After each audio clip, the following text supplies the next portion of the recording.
శ్రీగురుభ్యో నమః. శ్రీ మహాగణాధిపతయే నమః. శ్రీ సరస్వతి నమః. భక్తులారా, వ్యాస మహర్షి రచించిన మహాభారత ఇతిహాసం యథాతథంగా చెప్పుకున్నాం. ప్రతి శ్లోకం దాని అర్థం. ఇందులో భాగంగా నిన్నటి వరకు మనం ఆది సభారణ్య విరాట ఉద్యోగ భీష్మ ద్రోణ కర్ణ శల్య సౌప్తిక స్త్రీ పర్వాలనే 11 పర్వాలు పూర్తి చేశాం. 12వదైన శాంతి పర్వంలో కూడా 71వ అధ్యాయం వరకు చెప్పుకున్నాం. ఈ రోజున 72వ అధ్యాయాన్ని ప్రారంభం చేద్దాం. ప్రారంభించే ముందు వ్యాస భగవాన్ని ప్రార్థన చేసుకుందాం. వ్యాసాయ విష్ణు రూపాయ వ్యాస రూపాయ విష్ణవే నమో వై బ్రహ్మనిదయే వాసిష్ఠాయ నమో నమః. నారాయణం నమస్కృత్య నరం చైవ నరోత్తమం దేవీం సరస్వతిం వ్యాసం తతో జయముదీరయేత్. సమర్థగురు సాయినాథ్ మహారాజ్ కీ జై. భీష్మ ఉవాచ యయేవతు సతో రక్షేత్ అసతశ్చ నివర్తయేత్ స ఏవ రాజ్ఞః కర్తవ్యః రాజాన్ రాజపురోహితః. భీష్ముడు చెప్తున్నాడు, రాజా, సజ్జనులని రక్షించగలవాణ్ణి, దుష్కార్యాల నుండి మరలింపగలవారిని రాజు తన పురోహితుడిగా ఎంచుకోవాలి. అత్రాప్యుదాహరం తీమం ఇతిహాసం పురాతనం పురూరవస ఐలస్య సంవాదం మాతరిశ్వన. భీష్ముడు ఏం చెప్పినా దానికి ఒక కథ చెప్తాడు. తన సొంతంగా చెప్పడమే కాకుండా ఇదివరలో దీనికి సంబంధించిన కథలు ఏమన్నా ఉంటే అవి చెప్తా ఉంటాడు. చెప్తున్నాడు, ఈ సందర్భంలో ఇలుడి పుత్రుడైన పురూరవుడికి వాయువుకు జరిగిన సమాధాన్ని ఉదాహరిస్తాను, విను. పురూరవా ఉవాచ కుతః స్థిత్ బ్రాహ్మణో జాతః వర్ణాశ్చాపి కుతస్త్రయః కస్మాచ్చ భవతి శ్రేష్ఠః తర్మే వ్యాఖ్యాతుమర్హసి. పురూరవుడు అడుగుతున్నాడు, బ్రాహ్మణుడు దేని నుండి పుట్టాడు? మిగిలిన 3 వర్ణాలు ఎక్కడి నుండి పుట్టాయి? దేనివల్ల మానవుడు శ్రేష్ఠుడవుతాడు? వివరించి చెప్పు అని. మాతరిష్వోవాచ. అప్పుడు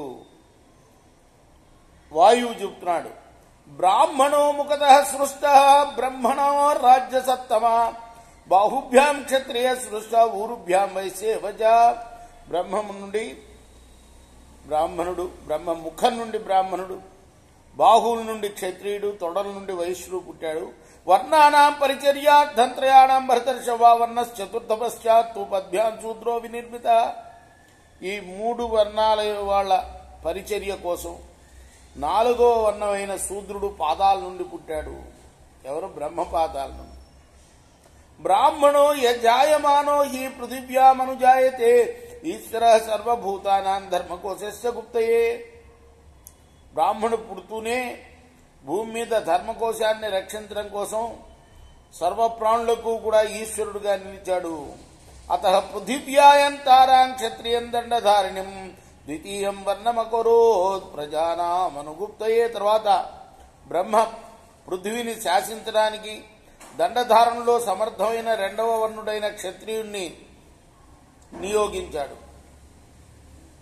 వైశ్యస్తు ధనధాన్యేన 3 వర్ణాన్ విద్రుయాదిమాన్ శూద్రోక్యేతాన్ పరిచయేత్. బ్రహ్మానుశాసనం. వైశ్యుడేమో ధనధాన్యాలతో మిగతా 3 వర్ణాలని పోషించాలని, శూద్రుడేమో ఈ 3 వర్ణాలకి పరిచర్యలు చేయాలని బ్రహ్మ ఆదేశించాడు. ఐల ఉవాచ ద్విజస్య క్షత్రబంధోర్వా కస్యేయం పృథివీ భవేత్. ఐల ఉవాచ అంటే ఇల మహారాజు పుత్రుడు. ఎవరో? పురూరవుడు. పురూరవుడికి సమాధి ఇచ్చిన తర్వాత వాయువు ఆ ఐలుడు అంటున్నాడు, ద్విజస్య క్షత్రబంధోర్వా కస్యేయం పృథివీ భవేత్ ధర్మతః సహ విత్తేన సమ్యక్ వాయో ప్రచక్షమే. వాయుదేవా, ధనధాన్య సహితమైన ఈ భూమి ధర్మాన్ని అనుసరించి ఎవరిది? బ్రాహ్మణుడిదా క్షత్రియుడిదా? నాకు చక్కగా చెప్పు. వాయురువాచ విప్రస్య సర్వమేవైతత్ యత్కించిద్ జగతి గతం జ్యేష్ఠేనాభిజనేనేహ తద్ధర్మ కుశలా విదు. వాయువు అన్నాడు, ముందుగా బ్రాహ్మణుడు పుట్టినందువల్ల ఈ జగత్తులో ఉన్నదంతా కూడా బ్రాహ్మణుడిదే అని ధర్మ నిరూపణులు చెప్పారయ్యా. స్వమేవ బ్రాహ్మణో భుంక్తే స్వం వస్తే స్వం దదాతి చ గురువుకి సర్వవర్ణానాం జ్యేష్ఠ శ్రేష్ఠ వైద్యుజ. బ్రాహ్మణుడు తనంత తానే భుజిస్తాడు, నివసిస్తాడు, ఇస్తాడు. అన్ని వర్ణాలకు అతడు గురువు, జ్యేష్ఠుడు, శ్రేష్ఠుడు. సత్యభావే పత్యభావే యథైవ స్త్రీ దేవరం కురుతే పతిం ఆనంతర్యాత్ తథా క్షత్రం పృథివీ కురుతే పతిం ఏషతే ప్రథమ కల్ప ఆపజ్జన్యే భవేత్ తథా. పతి లేనప్పుడు స్త్రీ దేవరుని పతిగా చేసుకున్నట్లు ఆనంతర్య ధర్మం వల్ల క్షత్రియుని భూమి క్షత్రియుని పతిగా చేసుకుంటుంది. ఇది ప్రథమ పద్ధతి. ఆపత్కాలంలో మరొకడు కూడా కావచ్చు. యది స్వర్గం పరం స్థానం స్వధర్మం పరిమార్గసి యత్కించిత్ జైసే భూమిం బ్రాహ్మణాయ నివేదయ శృత వృత్తోపపన్నాయ ధర్మజ్ఞాయ తపస్వినే సధర్మ పరితృప్తాయ యో న విత్త పరోపవే. స్వధర్మ పాలన ఫలంగా స్వర్గాన్ని భావిస్తే ఈ గెలిచిన భూమినంతటినీ అతడు విద్యాశీలాలు కలిగి ధర్మజ్ఞుడైన తపస్వి అయి ఉండాలి. స్వధర్మంతో తృప్తి పడినవాడై ధనాశ లేనివాడు కావాలి. అటువంటి విప్రుడికి దానం ఇవ్వయ్యా. యో రాజానాం నయేద్భుత్య సర్వతః పరిపూర్ణయా బ్రాహ్మణో హి కులే జాతః కృతప్రజ్ఞో వినీతవాన్ శ్రేయో నైతి రాజానాం బ్రువన్స్యత్ర సరస్వతిం రాజాచరతి యద్ధర్మం బ్రాహ్మణేన నిదర్శితం. ఏం చెప్తారంటే, బ్రాహ్మణుడు ఎవరి తిండి తినట, తన తిండే తను తింటాట. ఎట్లా? అసలు నిజానికి బ్రాహ్మణులకి సహజమైన వృత్తి ఏంటి? యాచన.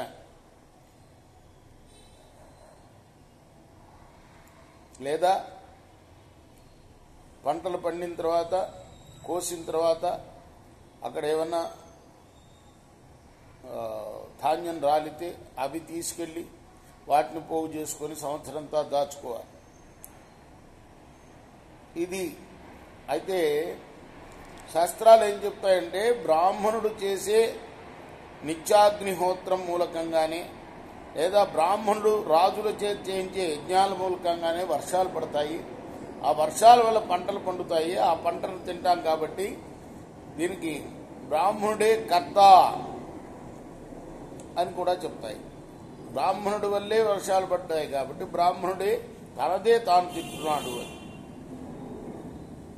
తన పరిపూర్ణ బుద్ధితో రాజుని నడపగలవాడు, సద్వంశంలో పుట్టిన బ్రాహ్మణుడై చక్కని ప్రజ్ఞగల వినయపరుడై చిత్రమైన వాక్కులు పలుకుతూ రాజును సన్మార్గంలో నడిపిస్తాడు.